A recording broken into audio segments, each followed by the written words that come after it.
Okay, so let's talk about some basic concepts that'll help us in pathophysiology, but we'll go relatively fast through these slides uh, since they're probably partly a review from anatomy and physiology, so we won't spend too much time on them. So this slide is showing, okay, or is a slide on matter. Well, what's matter? Basically anything that has a mass, right? So anything in the body that has a mass is matter. Whether so molecules, atoms, anything basically on Earth has a mass. So it's matter. Okay, this slide is showing you the lovely periodic table. And really, this is just going to be a reminder slide because you're going to see some elements over and over again in the body, since the body is basically made up of relatively few elements. And the composition of the body, the majority of the body, is really made up of 4 or 5 primary elements. And we'll come to that on another slide. Okay, the periodic table continues to grow as we discover new elements on Earth. Okay, so it's just a gradually evolving and increasing periodic table as discovery of new elements occur, which is pretty amazing. Okay, so when we're talking about the human body, what are the main organic elements? Well, 99% of the elements in your body consist of oxygen, carbon, hydrogen, nitrogen, calcium, and phosphorus. And then the remaining 1% is some potassium, sulfur, sodium, chlorine, and magnesium. Okay, so and a lot of these will be in the form of molecules, right? So I mean, oxygen will be flowing through your body, typically attached to hemoglobin, partly in the plasma, but the vast majority of your oxygen, as it's being delivered to different parts of your body, is bound to hemoglobin, right? Carbon, hydrogen, and nitrogen, they're building blocks for the body. They make up a lot of the protein in your body. What about calcium? Well, the vast majority of calcium is stored in your bones as calcium phosphate. So that's why phosphorus is a pretty common element. And then when we start to get down to the tiny 1%, well, potassium is going to be an important element in your serum and in your intracellular space, so within the cells themselves. Okay, sodium is going to be a very important intravascular element, so within the bloodstream sodium has an important role. Chlorine is mainly in the bloodstream, and magnesium you'll hear mentioned as well. Okay, so you can see that the body really is made up of a select few elements. Okay, and here's just another slide showing you the composition of the body in terms of elements. If we were to break down the body, oxygen being the most common, 65%.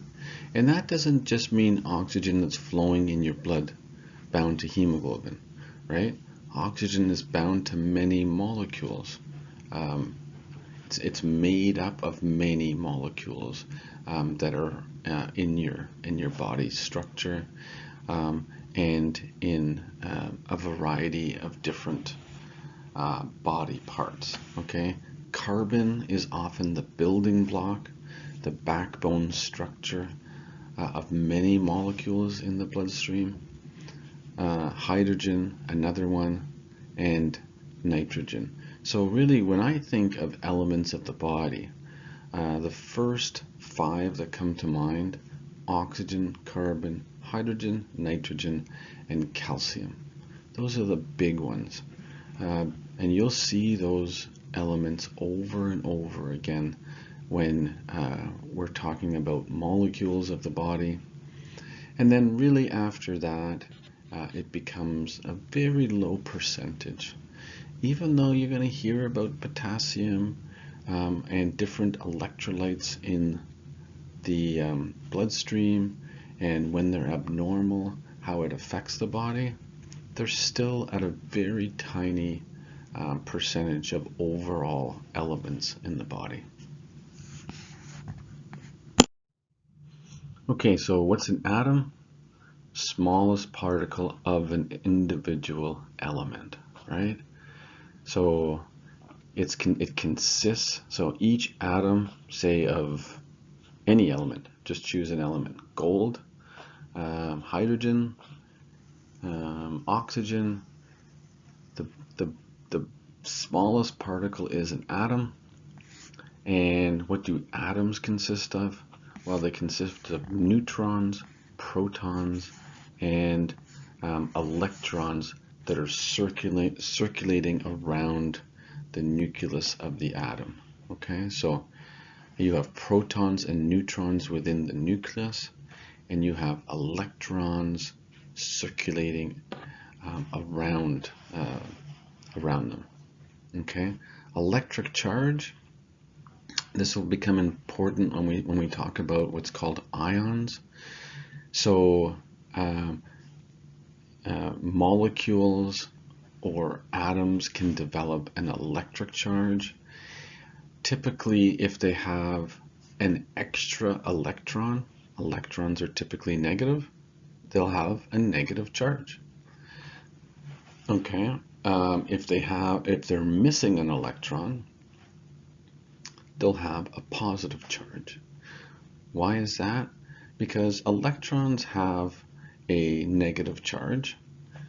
So each electron will be a -1 charge. Protons will have a positive charge, a +1 charge. So one proton and one neutron will neutralize them out, and it'll be a neutral molecule or substance. Neutrons have no charge at all.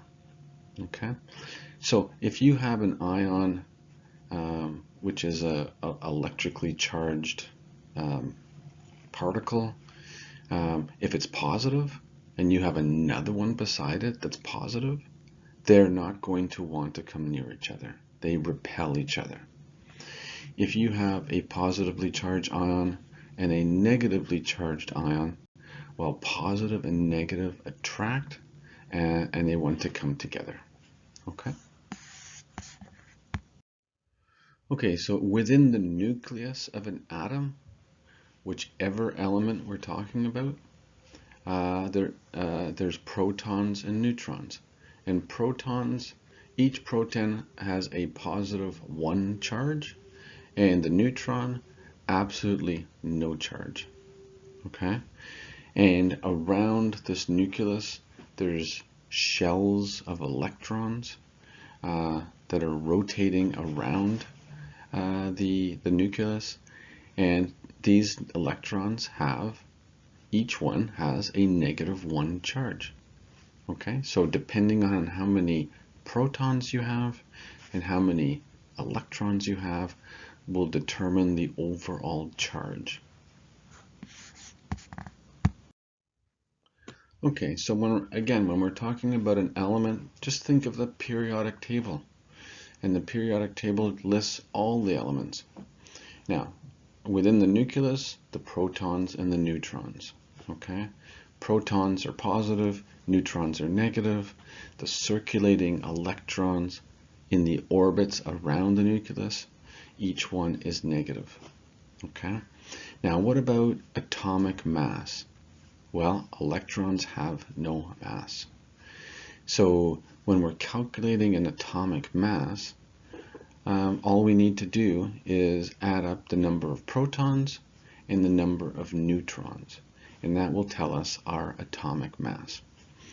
Now, every element on the periodic table has an atomic number, and that's telling you the number of protons. Okay? And typically you have the equivalent number of neutrons in an element.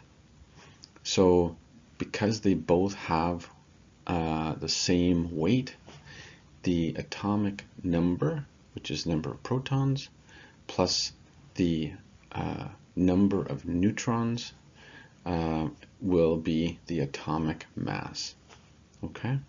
So in this case, when we're talking about carbon, very common element in the body, the atomic mass of carbon is 6. When we look at hydrogen, well, its atomic number is 1 because it has 1 proton, but it doesn't have any neutrons at all. Okay, so its atomic mass will be 1.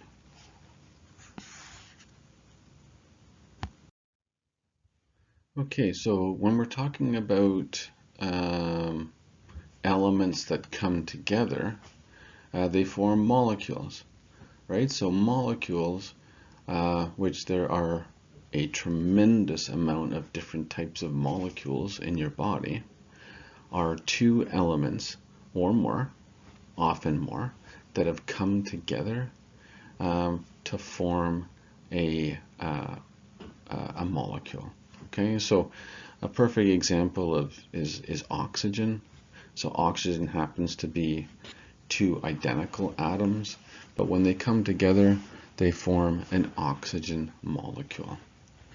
Okay, and why does oxygen come together? Because they are sharing electrons. Okay, so whenever there's the potential to share electrons in the shells of the orbits of the electrons, then atoms will be attracted together so that they can fill their appropriate electron shells. Okay, so let's look at an example here. So when protons and electrons are equal in number, then it results in an element that it has no charge, right? Because protons are +1 each, and electrons are -1 each. So the overall electric charge will be 0. Okay, so if you have, say, an atom or an element that gives away an electron to another chemical, it's going to have a positive charge.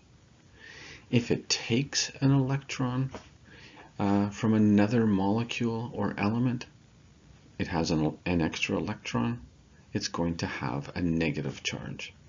And that's what we call ions. They either have a positive charge or a negative charge.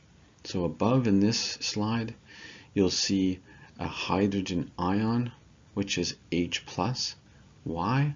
Because it lost its 1 electron in some kind of chemical process. Okay, so it resulted in just having the proton and its H+, 1 positive charge. Okay, so here's another example of ions. Well, this is salt, so NaCl is salt. So when sodium gives up an electron in its outer shell that it really doesn't want, because it's 1 electron that's not filling its outer shell, so we would like to give it away. And when it gives it away, it's going to become Na plus, because it's giving away its one electron. In its current state, before it gives its electron away, it has a 0 electric charge. But with chlorine around, and chlorine, if you look at its outer electron shell, just needs one more electron to complete its extra shell of 8 electrons.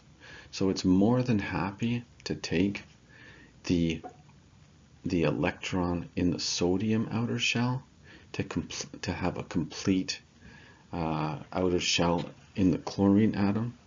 So it's going to become Cl minus because it's taken on an electron, which it really wanted to do, to have a complete outer shell.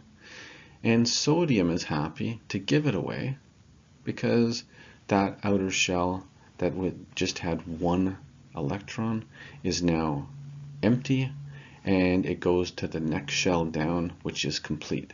Okay, so a sodium ion is Na plus.